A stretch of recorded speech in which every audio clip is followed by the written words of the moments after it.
La creencia popular sostiene que los muros del Vaticano guardan siglos de secretos teológicos y arte invaluable. Sé, por experiencia propia, que ocultan algo mucho más inquietante, la falla estructural de la realidad misma. Mi nombre no importa, pero mi rol fue crucial. Técnico superior en seguridad electrónica, responsable de instalar y monitorear cámaras en las zonas de acceso más restringido. Esos antiguos pasillos donde ni siquiera los cardenales se atreven a vagar solos después de la medianoche. Esta no es una historia de fantasmas tradicionales ni reliquias malditas. Es el registro frío y técnico de una anomalía temporal capturada en alta definición. El miedo que siento no proviene de lo que vi, sino de la imposibilidad de lo que atestiguan las grabaciones. El primer fallo que noté fue sutil, un retraso de milisegundos en la imagen del monitor principal, desincronizando la imagen del audio ambiental. Imaginen mirar un reloj digital y ver cómo los segundos retroceden antes de avanzar. Un fallo del buffer, pensé, pero el patrón se intensificó. Por lo tanto, los retrasos se convirtieron en saltos temporales incoherentes, con figuras que aparecían en la pantalla 2 segundos después de haber pasado físicamente por mi campo de visión. O peor aún, figuras que cruzaban la pantalla que yo sabía que no estaban presentes en ese momento. Estaba monitoreando el corazón de una institución milenaria, y mis herramientas de vigilancia, diseñadas para ser los ojos de la verdad, se transformaban en espejos distorsionados de un tiempo roto. El terror técnico es diferente del terror espiritual. Es cuantificable, pero inexplicable. Es saber que tu equipo funciona a la perfección, pero lo que registra desafía toda física conocida. La realidad no es una constante dentro de esas paredes. Es maleable, espectral y a veces parece querer comunicarse a través de la fría estática de un monitor CRT. El punto álgido de mi colapso lógico ocurrió la noche en que vi una grabación de uno de los pasillos de los archivos secretos y me vi inequívocamente a mí mismo. Me vi caminando. No la noche anterior, sino en una cita que, según mi historial laboral, era imposible. Me vi en la pantalla, años antes de que el Vaticano me contratara. El hombre que se suponía que sería en el futuro estaba allí, un fantasma de carne y hueso, capturado por lentes que juraban lealtad al presente.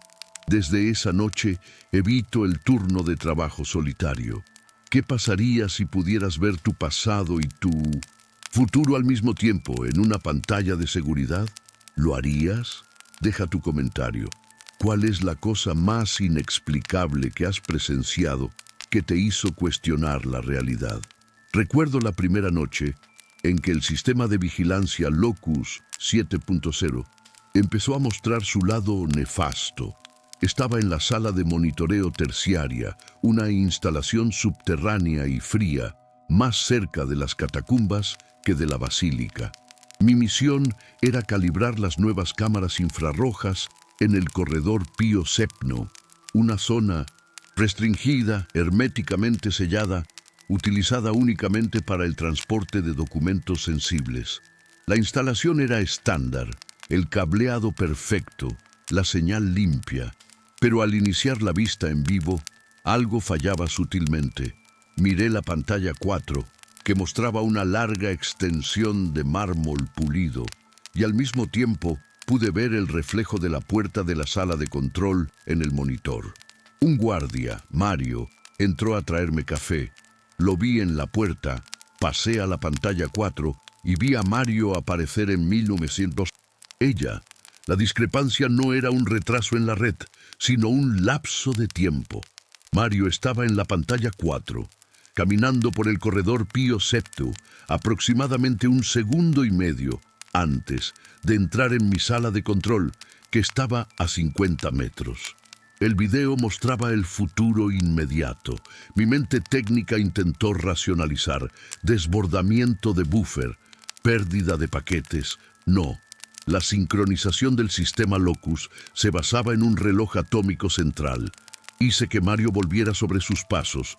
Se fue y cronometré la diferencia. Exactamente 1,48 segundos de avance en la señal de la cámara 4 con respecto al reloj de pared. Repetí la prueba con una linterna, marcando el momento exacto en que la luz cruzó la línea de visión de la cámara. El evento óptico se registró 1,48 segundos antes de que ocurriera en mi espacio físico inmediato. Esa noche, pasé 7 horas revisando cada metro de cableado, cada puerta lógica, cada condensador del sistema. Desmonté la propia cámara 4, probé su sensor CMOS. Todo estaba impecable. Locus 7.0 funcionaba como debía. El problema no era el equipo. El problema era que la cámara 4, en ese antiguo corredor de piedra, operaba en una línea de tiempo ligeramente desfasada de la nuestra. El pánico no provenía del susto, sino de la imposibilidad estadística de tener un fallo de sincronización tan preciso y constante.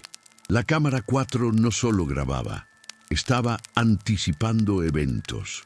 Documenté la anomalía bajo el código error de sincronización delta T. Mi supervisor, y se lo reporté a Antonelli. Era un hombre de la vieja escuela, experto en criptografía e historia, no en redes neuronales. Me miró con ojos cansados. La luz de la sala de control se reflejaba en sus gafas. ¿Ves lo que viene, hijo mío? No es tarea de la iglesia predecir, es tarea de la iglesia observar. Esa frase no me tranquilizó. Al contrario, insinuó que este tipo de fenómeno podría tener precedentes. Sentí un escalofrío. Si el Vaticano ya sabía de estos fallos temporales, pagaban para corregirlos, o mi verdadero trabajo era simplemente observarlos sin interferir. Desde ese día, a cada paso que daba por el pasillo de mi sala de control, me preguntaba si la versión de mí mismo que aparecía en la pantalla 4 ya había pasado, 1,48 segundos en mi futuro, y si esa versión ya sabía lo que estaba a punto de descubrir. La sensación era la de ir siempre un poco retrasado en mi propia vida, siguiendo un guión ya grabado. El simple acto de mirar los monitores dejó de ser una tarea de seguridad para convertirse en un ejercicio de ansiedad existencial. La anomalía delta T fue solo el preludio. Si la cámara 4 jugaba con el tiempo, la cámara 9, instalada en una pequeña sacristía abandonada, comenzaba a jugar con la luz.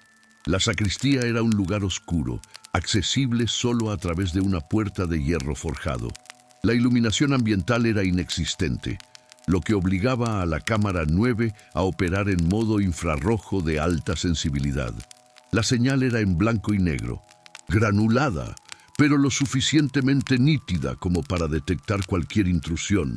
Estaba en la sala de monitoreo, ya adaptado a mi nuevo e incómodo ritmo de trabajo, cuando la cámara 9 activó la alarma de movimiento. Miré el monitor 9. La imagen mostraba el interior de la sacristía, y allí estaba, una sombra. No la silueta de una persona, sino una mancha oscura y densa que se movía lentamente por el muro de piedra.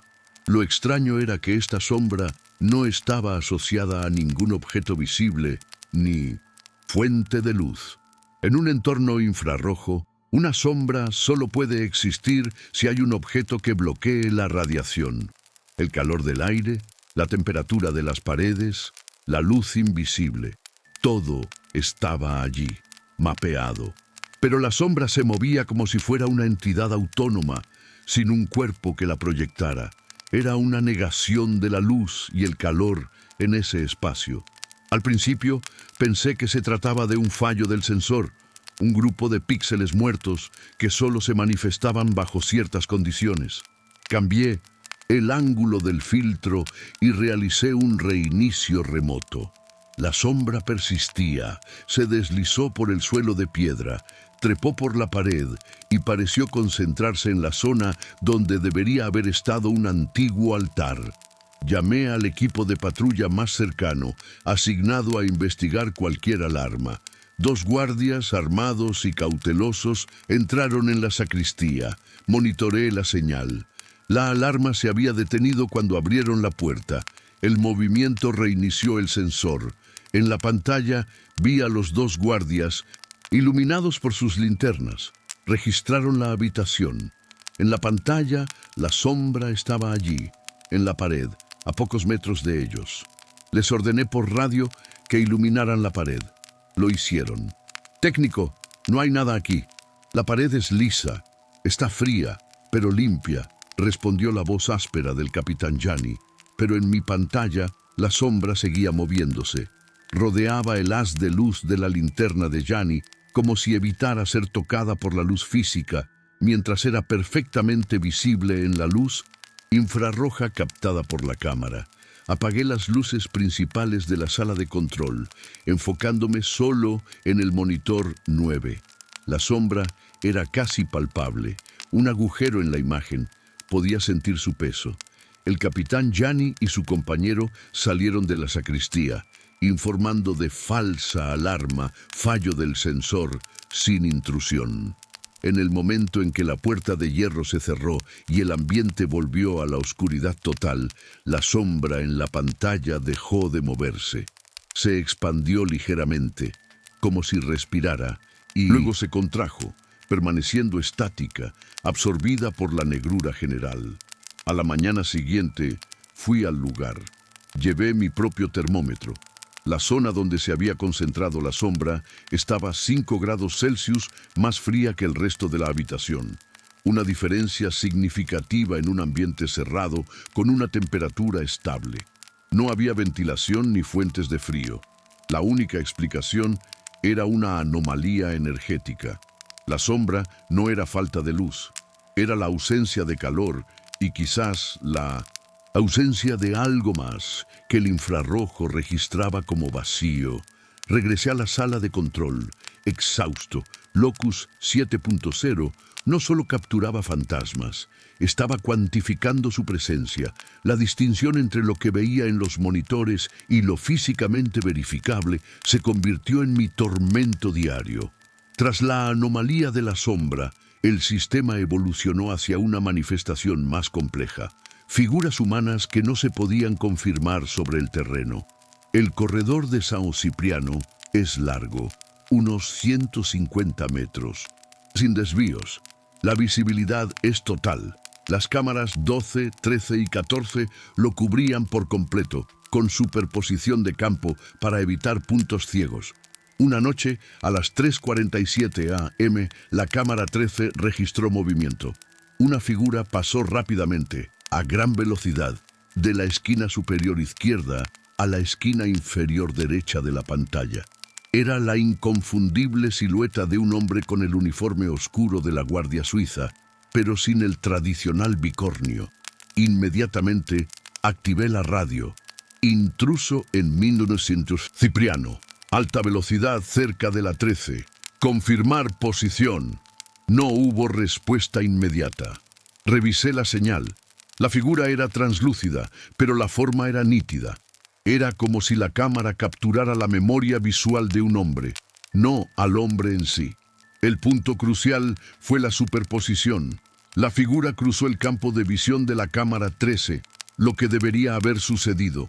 La cámara 12, antes, y la cámara 14, después, deberían haber activado la alarma. Ninguna reaccionó. Entré en modo manual, una revisión inmediata de la señal de la 12 y la 14. Nada, absolutamente nada. La 12 no registró la entrada y la 14 no registró la salida. La figura solo existía dentro del campo de visión de la cámara 13. Corrí al plano de distribución. El campo de visión de la 13 era de 30 metros. La figura recorrió esa distancia en menos de 2 segundos. Era humanamente imposible. Además, la cámara 13, en ese sector específico del pasillo, estaba fijada en una frecuencia de onda que yo personalmente había ajustado para capturar solo cuerpos sólidos con masa significativa. Un fantasma común no debería activar ese sensor. Fuera lo que fuese, poseía una firma física, pero estaba confinada a un volumen específico de espacio. Era como si el campo de visión de la cámara 13 fuera, de hecho, una burbuja de tiempo y espacio alternativos. Volví a llamar al supervisor. Esta vez, el padre Antonelli se mostró menos filosófico y más irritado. Está viendo cosas que no existen, técnico. El sistema es redundante. Si la 12 y la 14 no lo vieron, no ocurrió. Su lógica era inatacable en el mundo real. Pero yo estaba en el Vaticano. Conseguí la grabación. La figura era tan nítida que podía distinguir los músculos tensos de la pierna en movimiento. Era real, en vídeo. Me sentí obligado a demostrar la existencia de ese evento. Tomé la llave maestra y fui al corredor de San Cipriano. Llegué a la ubicación exacta de la cámara 13. El corredor estaba vacío, silencioso, helado. Encendí la linterna y barrí el suelo buscando alguna pista. Una huella de zapato, un trozo de tela, cualquier cosa que la figura pudiera haber dejado. No había nada. Pero mientras estaba allí, mirando el objetivo de la cámara 13, sentí una presión a mis espaldas. Me di la vuelta rápidamente. Vacío. Corrí de vuelta a la sala de control. Y fue entonces cuando noté algo en la grabación. La figura translúcida, al pasar, hizo un movimiento extraño. Giró la cabeza y pareció mirar directamente a la cámara. Un milisegundo antes de desaparecer. No al objetivo en sí, sino como si reconociera que estaba siendo filmada, pero solo por la cámara 13. Fue la primera vez que sentí que lo que veía no era un fallo técnico, sino una interacción consciente con el sistema. La tensión alcanzó un nivel insoportable cuando el fallo se volvió personal e histórico. Ocurrió durante una revisión rutinaria de archivos, revisando cintas de seguridad de hacía 5 años. Un protocolo obligatorio para garantizar la integridad de los datos a largo plazo.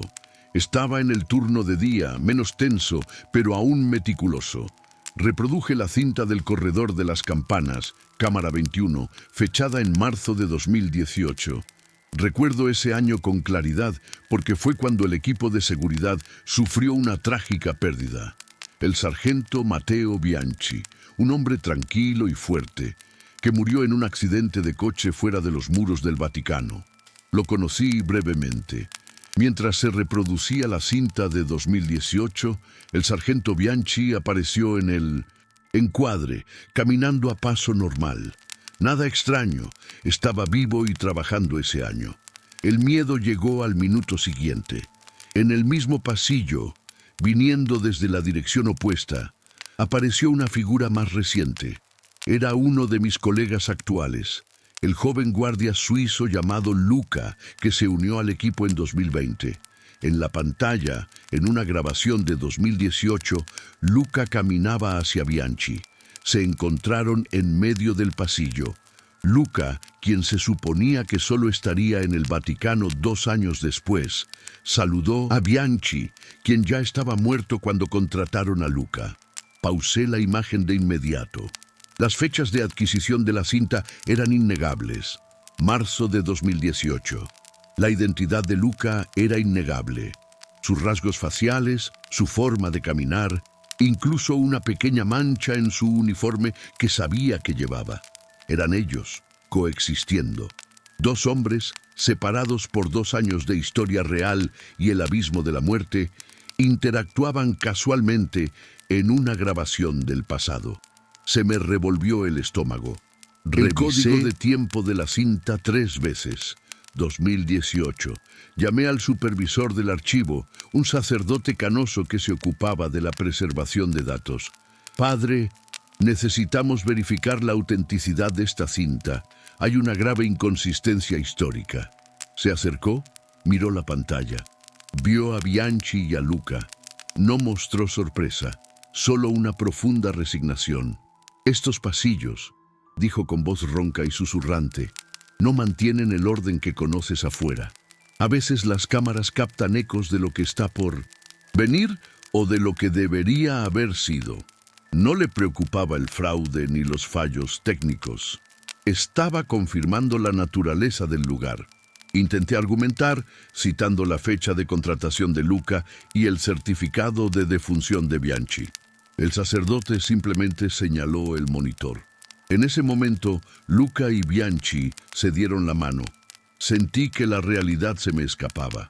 Ya no podía confiar en mis herramientas, porque me decían que el pasado no era fijo, o la cinta era correcta y el tejido temporal aquí era flexible, permitiendo que personas de diferentes épocas se encontraran. O bien, la cinta estaba correcta, y yo era el único que notaba la discrepancia, lo que me convertía en el loco. Copié la grabación y la oculté bajo un código de archivo genérico.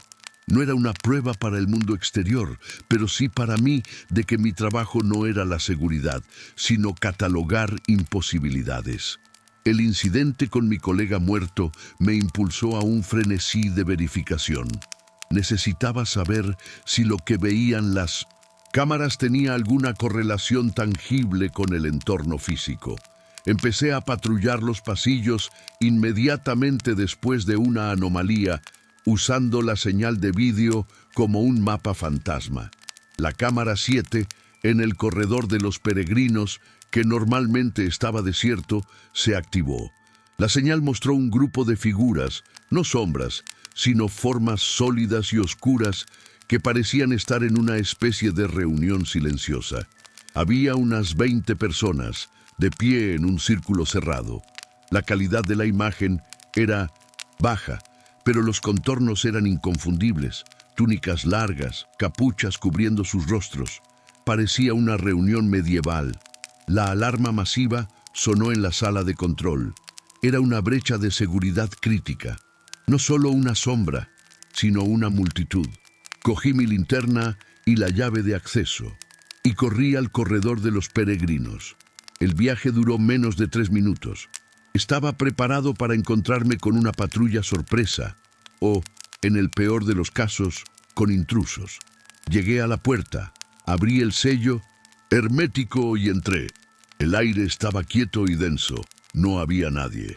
El pasillo, iluminado solo por las tenues luces de emergencia, estaba completamente vacío. El mármol resonaba con el sonido de mis pasos, un silencio total que contrastaba violentamente con la imagen que había dejado en la pantalla. Corrí de vuelta a la sala de monitoreo mirando la pantalla 7. Las figuras seguían allí. No se habían movido. El círculo de figuras encapuchadas seguía reunido en el centro del pasillo, exactamente donde yo acababa de estar. Miré el reloj en la pantalla, comparándolo con mi reloj de pulsera. La hora estaba perfectamente sincronizada.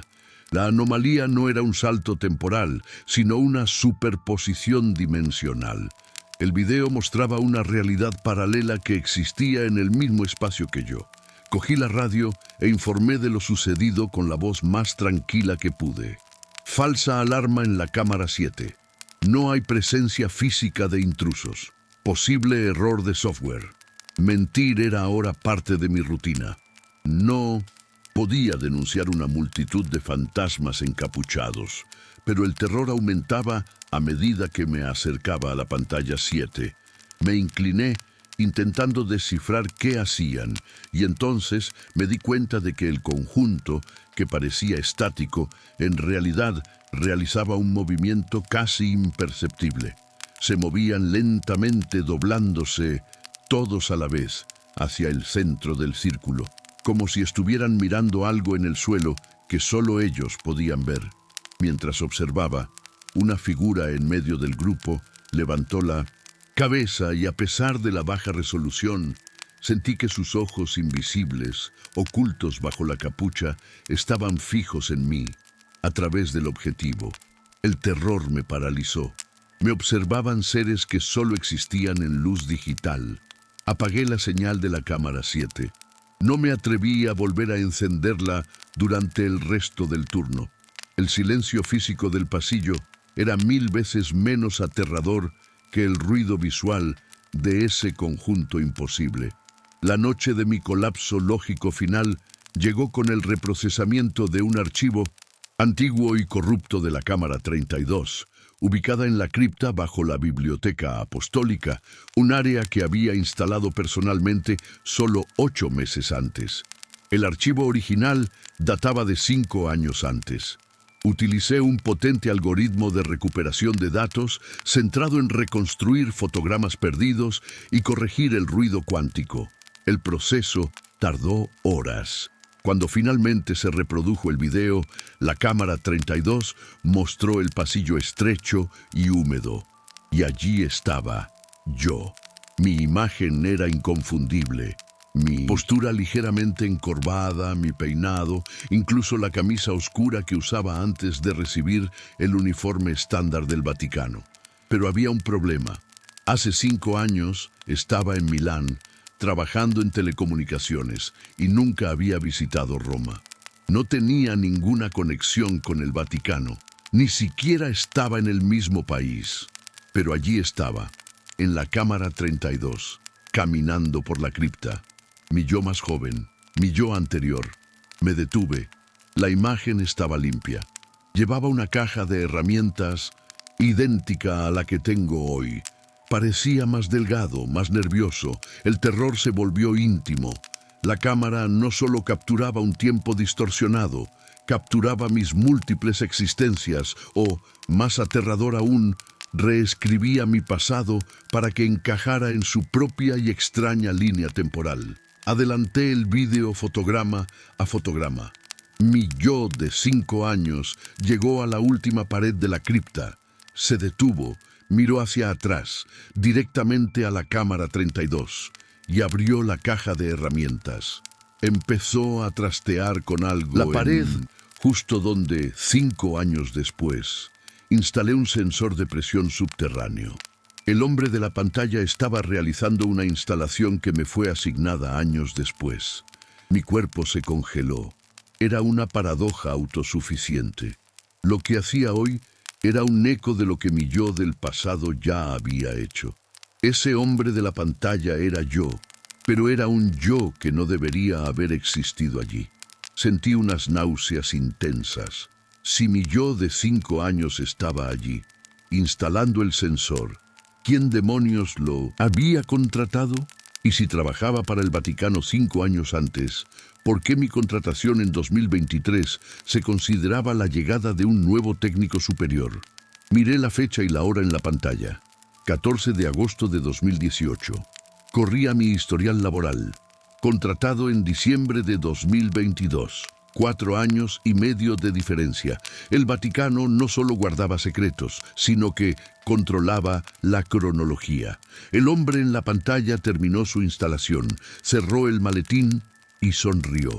Una sonrisa fugaz y escalofriante, la de alguien que sabía que lo estaban grabando en el futuro. Borré la grabación para siempre, violando todos los protocolos de seguridad. No podía arriesgarme a que nadie más la viera. No por miedo a perder mi trabajo, sino por miedo a lo que haría el Vaticano si supiera que yo sabía que mi propio pasado había sido manipulado. A partir de ese momento, la realidad se convirtió en una delgada capa. Sabía que las cámaras no eran simples dispositivos de grabación pasivos. Eran portales a realidades adyacentes, o quizás la manifestación misma del tiempo roto. Empecé a evitar las transmisiones de video en tiempo real, concentrándome solo en las alertas de movimiento. Pero el Locus 7.0 no me dejaba en paz. Empezó a interactuar. El corredor de la galería, cámara 18, era conocido por tener las fluctuaciones más intensas. Esa noche sonó la alarma. Miré la pantalla. La imagen era densa, llena de estática, pero había una figura nítida en el centro del encuadre. No era una sombra ni un borrón, sino una figura alta y robusta que vestía lo que parecía ser un hábito monástico blanco muy antiguo. La figura permaneció inmóvil, de espaldas a la cámara. Cogí la radio para enviar una patrulla, pero antes de que pudiera presionar el botón, la figura se dio la vuelta. El terror no provenía de la apariencia del monje, sino de lo que no estaba allí. Su rostro estaba envuelto en un velo de desenfoque digital, como si Locus 7.0 no hubiera logrado reproducir la imagen humana. Pero a través del desenfoque percibí la presencia de ojos fijos en la lente. La figura no miraba a la cámara, miraba a través de ella, directamente a la sala de control. Y entonces, un suceso imposible. La pantalla de la cámara 18 mostraba un texto blanco en una fuente medieval superpuesto al vídeo. Sabes demasiado. No era un error del sistema. El mensaje no seguía el patrón de error de Locus. Era una intrusión directa en la señal de vídeo. Un hackeo visual imposible de rastrear. Intenté tomar una foto con mi teléfono, pero en cuanto levanté el dispositivo, el mensaje desapareció. La figura del monje permaneció allí, estática, durante otros 10 segundos, y luego simplemente se evaporó, como humo que se eleva rápidamente. La estática se calmó y el pasillo quedó vacío. Me temblaban tanto las manos que apenas podía escribir el comando para reiniciar la cámara 18. El Locus 7.0 volvió a estar en línea, pero se registró un evento en un registro de bajo nivel, una inyección de NIT en datos externos, no de la red de seguridad, sino de la propia lente de la cámara. Algo que solo existía en la dimensión digital capturada por mi equipo me alertaba. Y ese algo sabía que había descubierto las anomalías temporales. Me sentí perseguido. Si la realidad paralela era consciente de mi observación, ¿qué pasaría cuando dejara de observar e intentara interferir? Consideré dejar mi trabajo y huir de Roma, pero había un terror mayor. ¿Y si mi escape ya estaba grabado en alguna cinta vieja que aún no había revisado? Estaba atrapado en un laberinto temporal donde cada puerta que abría revelaba un fragmento de mi propio futuro o pasado imposible. El último incidente que me hizo jurar no volver a operar las cámaras solo ocurrió en el corredor de los peregrinos.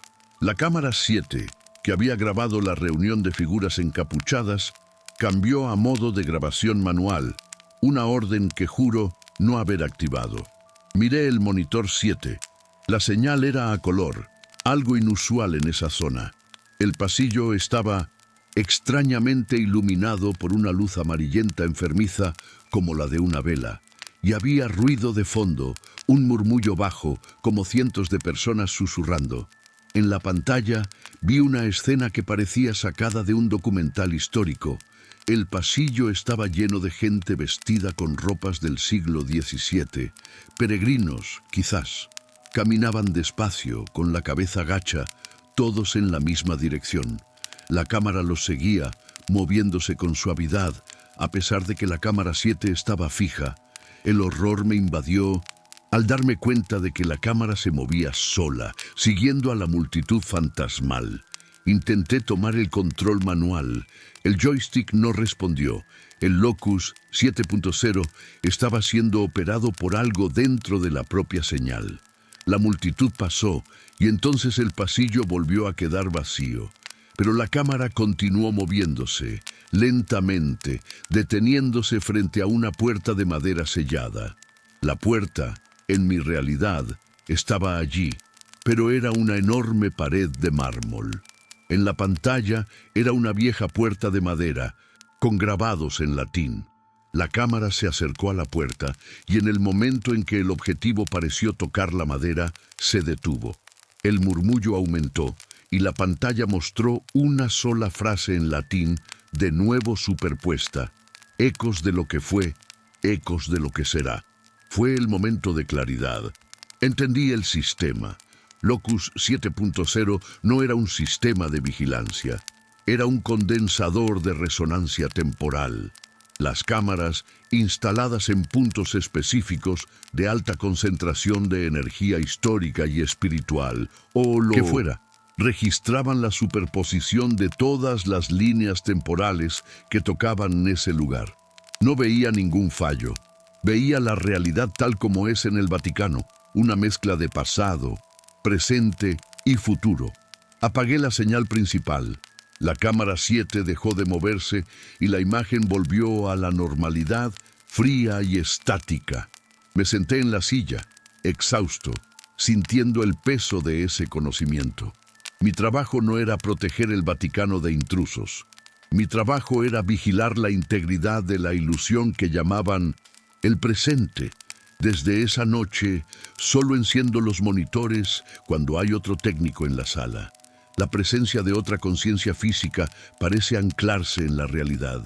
Cuando estoy solo, los ecos de la realidad me encuentran. Lo que queda de mí es la sombra de un técnico de seguridad que creía en la lógica y en los cables bien conectados. El Vaticano me enseñó que la verdad es fluida y que la estructura misma de la existencia puede ser capturada en un monitor de video, siempre que estés en el lugar correcto en el momento equivocado. Permanezco en mi puesto, no por lealtad ni por miedo a represalias, sino porque sé que no hay escapatoria. Si mi pasado ya ha sido filmado y mi futuro proyectado en la cámara 4, entonces cualquier intento de salir de Roma o revelar estos secretos solo estaría cumpliendo un guión ya establecido. Soy, irónicamente, el testigo perfecto. El que se vio a sí mismo antes de ser, vio a los muertos y a los no nacidos interactuar, y vio la realidad doblarse como el trozo de metal candente. El terror supremo es la resignación. Hoy, el silencio en la sala de control es un sonido ensordecedor. Miro los relojes, obligándome a creer que el tiempo es lineal. Evito la mirada de los monitores cuando estoy solo. Mantengo la cabeza gacha, revisando los registros y las hojas de cálculo, ignorando los destellos de movimiento periférico que, sé, no pertenecen al presente. Las anomalías persisten. De vez en cuando, un murmullo bajo y distante se filtra de los altavoces de la red, incluso con el audio silenciado. No son voces, sino una especie de reverberación, el sonido de la distorsión del tiempo. Ya no informo, solo anoto los códigos de fallo genéricos, oscilación de la señal, ruido cuántico. El padre Antonelli y la jerarquía superior parecen satisfechos. No quieren la verdad, quieren documentación del misterio, la confirmación de que los pasillos esconden algo más que piedra y papel. Mi pesadilla es mi propio reflejo, en la pantalla. Soy un fantasma del futuro o un recuerdo del pasado. No sé qué versión soy. Soy el técnico que vio el mundo tras la pantalla y descubrió que la seguridad no reside en cámaras ni alarmas, sino en la ignorancia bien gestionada. Termino mi turno, salgo del metro y siento el sol romano en la piel, pero sé que la luz es solo otra ilusión. Lo que vi no puede ignorarse. Los ecos están por todas partes. Y lo peor es saber que, en alguna grabación de hace 5 años, ya estaba prediciendo este preciso momento de miedo, incertidumbre y quizás incluso sonriendo a la cámara.